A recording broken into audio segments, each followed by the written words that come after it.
एक बार फिर से आप सभी दोस्तों का हार्दिक स्वागत इस वीडियो में। और मॉनसून अपडेट का ये वीडियो आप देख रहे हैं, सिस्टमों के ऊपर आप ये वीडियो देख रहे हैं और ताज़ा अपडेट के साथ मैं आपके साथ जुड़ा हूँ। आपको बता दूँ कि बंगाल की खाड़ी के साथ साथ अरब सागर पर भी एक एक्टिव वेदर सिस्टम बना हुआ है और ये सिस्टम अभी बना है, यानी कि कल शाम के समय इस सिस्टम का निर्माण हुआ। पहले यहाँ पर सर्कुलेशन था और उसके बाद यहाँ पर कम दबाव का क्षेत्र बना, यानी कि लो प्रेशर एरिया। और इस लो प्रेशर एरिया की वजह से उम्मीदें और संभावनाएं अब काफ़ी ज़्यादा बढ़ गई है बारिश को लेकर देश के ऊपर। साथ ही साथ एक वेलमा लो प्रेशर एरिया भी बना हुआ है और इसका प्रभाव भी देश के कई राज्यों पर देखा जा रहा है और इसके प्रभाव से भी सेंट्रल इंडिया के कई इलाकों पर मॉनसून का जो प्रदर्शन है वो काफ़ी हैवी होता हुआ नज़र आ रहा है। चलिए तो आपको जानते हैं कि किन राज्यों पर ये सिस्टम बारिश देगा, कहाँ पर बारिश नहीं होगी। साथ ही साथ अभी आप बादलों की स्थिति देख सकते हैं, सुबह के करीबन 9:30 बज रहे हैं और आप देखिए कि बादल किस तरह से सेंट्रल इंडिया के राज्यों में बढ़ गए हैं। साथ ही साथ इस सिस्टम का सबसे ज़्यादा प्रभाव गुजरात के भागों पर, पूर्वी राजस्थान के भागों पर, पश्चिम मध्य प्रदेश में। और ये जो बादल आप देख रहे हैं ये तमाम इस सिस्टम के प्रभाव से बढ़ रहे हैं। साथ ही साथ इस सिस्टम का प्रभाव पूरी तरह से पूर्वोत्तर भारत के राज्यों पर है, पूर्वी भारत के राज्यों पर है, बिहार, झारखंड, पश्चिम बंगाल और उड़ीसा, छत्तीसगढ़ के भी भागों पर इसके प्रभाव से बादल पहुँच रहे हैं। तो दोनों ही सिस्टम काफ़ी ज़्यादा प्रभावी है और दोनों में कोई ज़्यादा बदलाव नहीं है। आपको बता दूँ कि एक सिस्टम लो प्रेशर एरिया बना हुआ है और दूसरा सिस्टम वेलमा लो प्रेशर एरिया बना हुआ है और दोनों में कोई ज़्यादा बदलाव मैंने आपको बताया कि नहीं है। और दोनों ही सिस्टम जो है, पहला सिस्टम इंटेंसिफाई ज़्यादा है, दूसरा सिस्टम कुछ कम इंटेंसिफाई है, लेकिन दोनों का प्रभाव जो है वो देश के कई राज्यों पर बढ़ता हुआ नजर आ रहा है। सिस्टमों का प्रभाव देश के ऊपर कब तक रहेगा और सिस्टम किस तरह से इंटेंसिफाई होंगे, साथ ही साथ सिस्टमों का ट्रैक क्या रहेगा। आपको बता दूं कि अरब सागर पर जो सिस्टम बना है ये सिस्टम लग रहा है कि थोड़ा और इंटेंसिफाई होगा, उसके बाद ये सिस्टम निष्प्रभावी हो सकता है। हालांकि इसका ट्रैक किस तरह से रहेगा, और इस समय आप देखिए ये सिस्टम यहाँ पर बना हुआ है यहाँ पर, और अगर अभी ये इस दिशा में बढ़ता है तो कहीं ना कहीं गुजरात को प्रभावित करेगा, और अगर ये इस दिशा में बढ़ता है तो मुंबई, महाराष्ट्र को प्रभावित करेगा। यानी कि कुल मिलाकर भारत की ओर आने की संभावना इस सिस्टम की ज़्यादा है। और सिस्टम कब तक खत्म होगा, कि किस तरह से निष्प्रभावी होगा।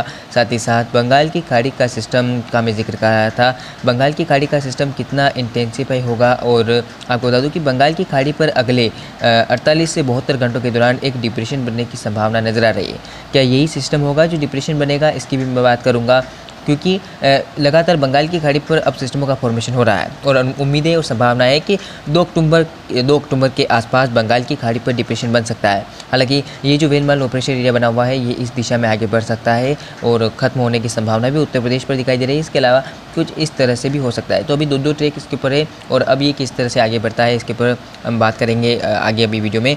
तो चलिए शुरू करते हैं कि किस तरह का सीन हो सकता है मानसून की वापसी के बीच। मानसून एक तरफ वापसी कर रहा है, दूसरी तरफ बंगाल की खाड़ी पर सिस्टम है। ऐसे में क्या ये सिस्टम भारत के मानसून को प्रभावित करते हैं? क्या ये सिस्टम उन क्षेत्रों पर बारिश देते हैं जहां पर इस समय फसलों की कटाई चल रही है? फसलों की कटाई को जो नुकसान है क्या वो हो सकता है या नहीं, चलिए जानते हैं। तो आप स्क्रीन के सामने देख सकते हैं कि अरब सागर पर इस समय एक कम दबाव का क्षेत्र बना हुआ है। इसके अलावा बंगाल की खाड़ी पर एक वेलमा लो प्रेशर एरिया बना हुआ है।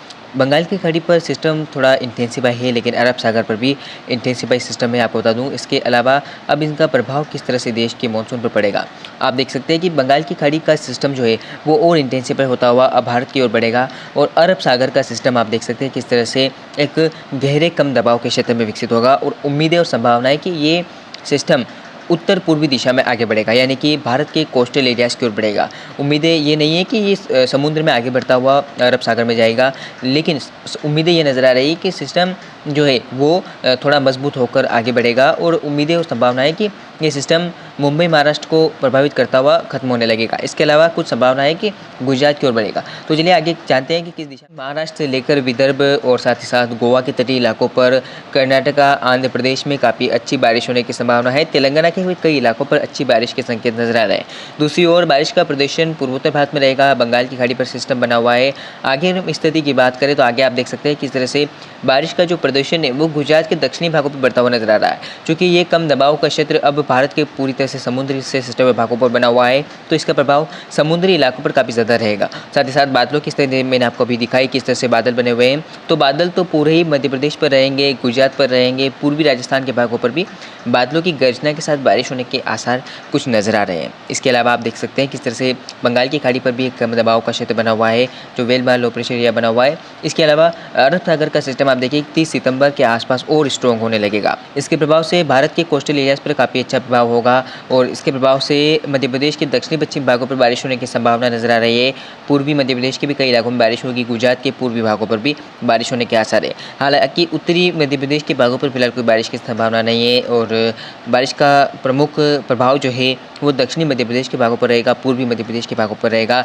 एक तरफ अरब सागर पर सिस्टम रहेगा, बंगाल की खाड़ी पर सिस्टम रहेगा, तो सेंट्रल इंडिया के कई इलाकों में बारिश होने के आसार नजर आ रहे हैं। छत्तीसगढ़ उड़ीसा के भागों पर भी काफ़ी अच्छा बारिश का प्रदर्शन रहेगा और महाराष्ट्र का मैंने जिक्र किया है, इस सिस्टम का महाराष्ट्र पर भी काफ़ी ज़्यादा प्रभाव दिखाई देगा और फिर ये सिस्टम थोड़ा थोड़ा इंटेंसिफाई होता हुआ भारत के समुद्री इलाकों के पास पहुंचेगा, गोवा के दक्षिणी भागों की ओर पहुंचेगा।